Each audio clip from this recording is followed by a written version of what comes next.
Hi, welcome to art. So today's going to be a little bit different because we're using a new material. So I'm going to talk to you a little bit about the material, and then we're going to paint right away. And then we're going to put those to the side, let them dry, and I'll talk to you a little bit more. And then when I'm done, they'll be dry and ready for us to go back into and paint on. Okay, so you should have this. So 2 cups of paint inside an egg carton, some water and a brush, and some watercolor paper.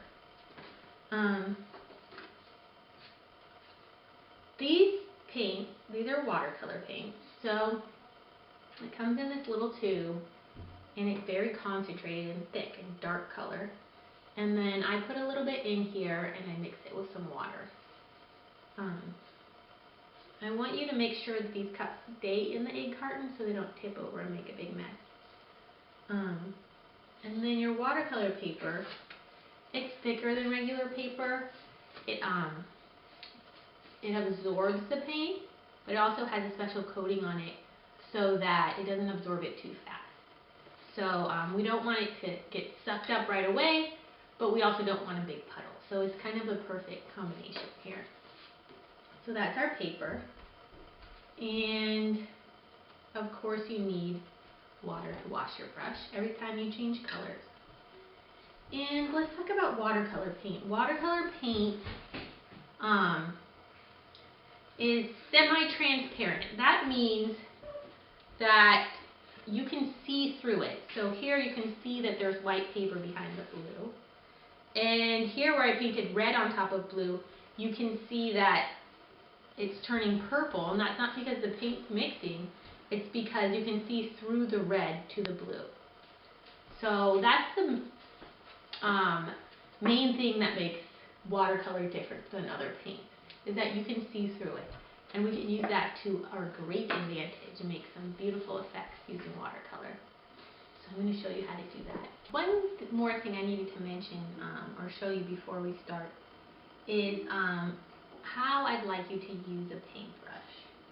So when you're painting, do you see how my brush is like this?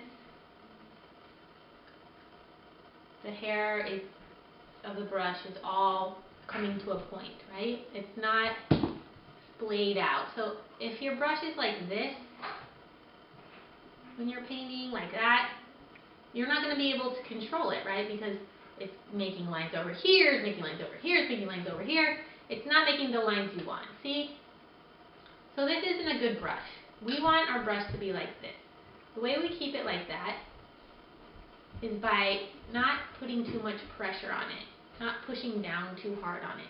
So just let it flow over the paper and maintain that tippy toe pointed hairstyle. That's what we want to keep. So it shouldn't get smashed down like that. Since I don't even like doing this to my brush, it gives me a bad feeling.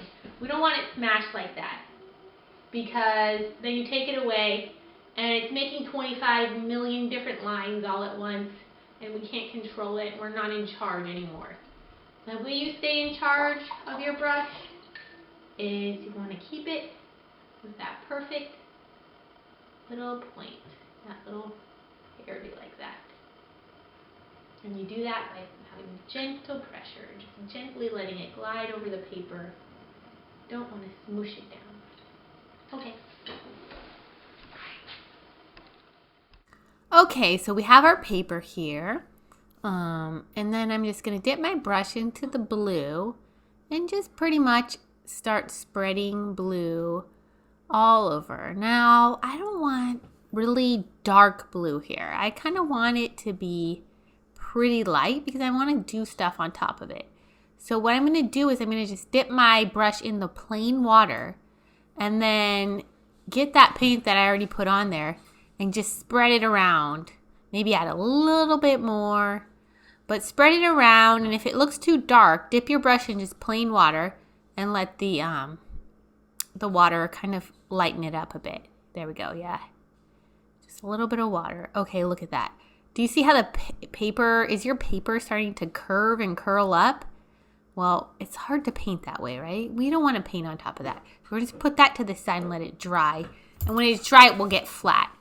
Now take your second piece of paper, put it down in front of you, and we're going to do the background on this one red, or really light red, so maybe a little bit pinkish. So I'm going to get my brush. I need to wash it. So wash it off, and then I'm going to test it on the paper towel.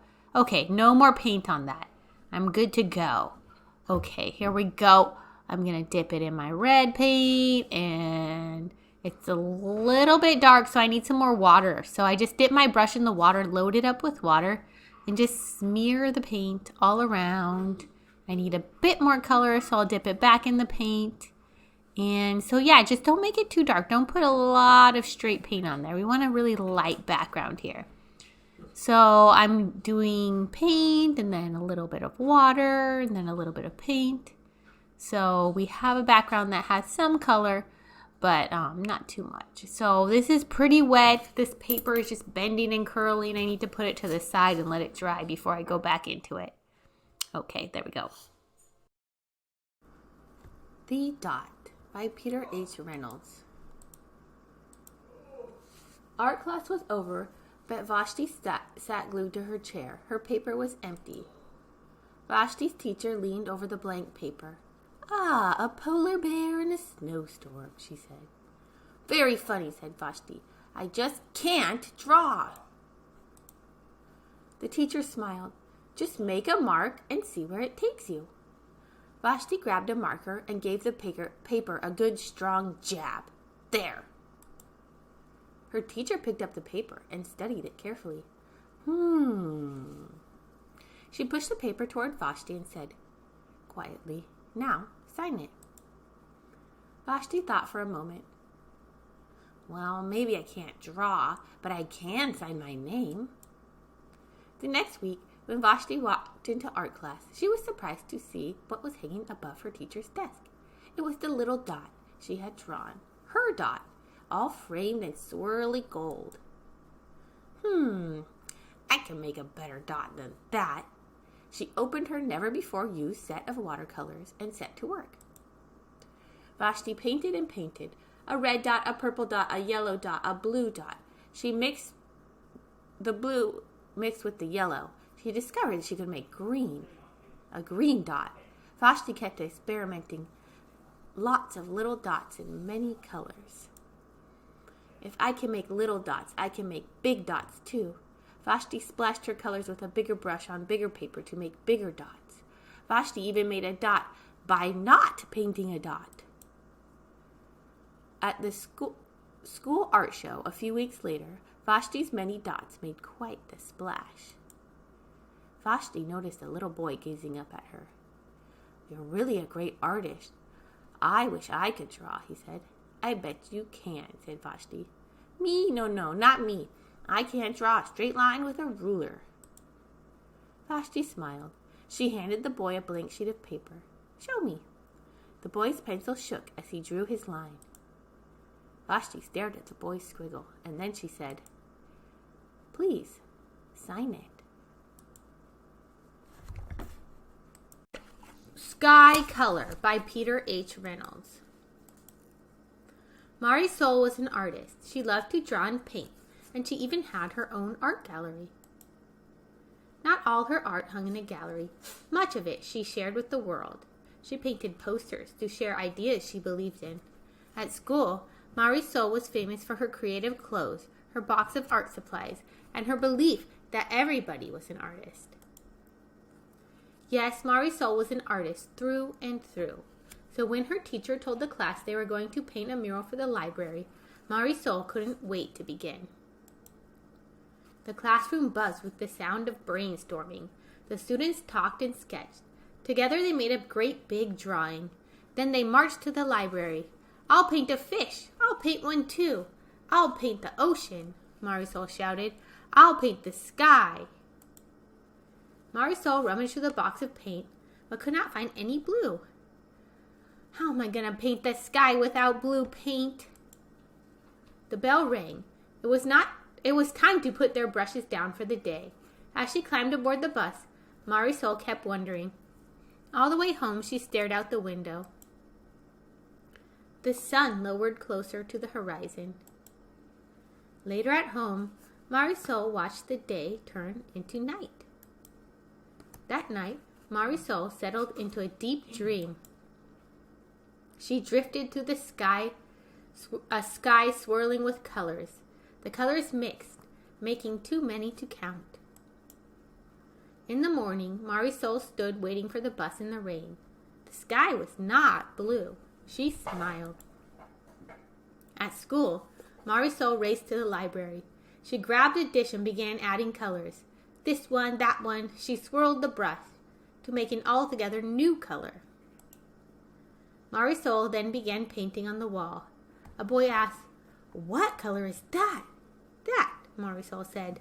"That is sky color." Ooh, look at the many-colored sky. She's right. The sky's not always blue, is it?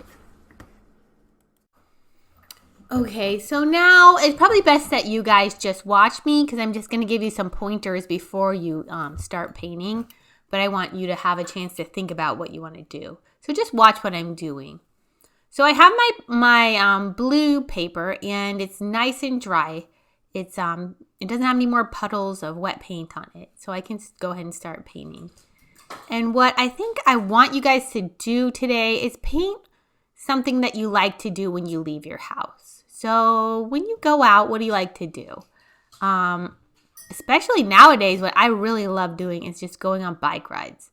So I think I'm going to use my red paint and I'm going to draw a picture of myself going on a nice bike ride. So as you can see, as I'm painting my red bicycle, it's kind of see-through and you can kind of see the blue that's underneath. So suddenly I don't have just a red bicycle, but it's kind of a purplish bicycle. And that kind of layering is what's really nice and beautiful about watercolors. So you just take your brush, keep the point nice and pointy, and you're kind of just dragging that paint around. You're just dragging the water where you want it to go. When I paint like this, I can get a little bit of detail in, but not like I'm drawing. I'm just putting in the shapes. There's my leg. And you can see that it kind of runs together and it kind of pulls up in certain areas. So I have to be careful not to get my hand through it.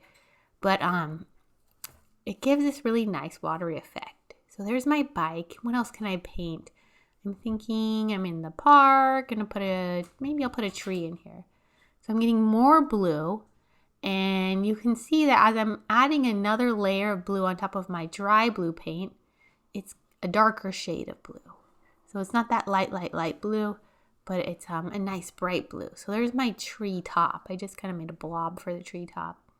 And I'm going to wash my brush. And now in all that wet paint that I just put down, I'm just dabbing some red. Just dab it and you can see it gives a soft, feathery effect.